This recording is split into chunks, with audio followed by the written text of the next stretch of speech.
notice there's two things. One is it sounds choppy. It's got 3 cylinders and it could be a bit thing, I know. But then there's this whirring noise.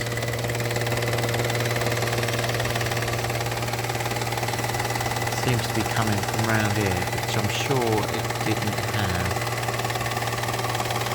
the other day.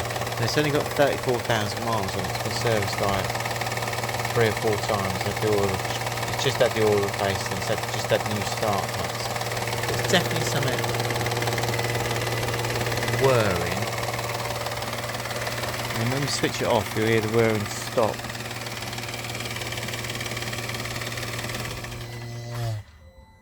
Yeah, sounds like something's sucking a bit of air out.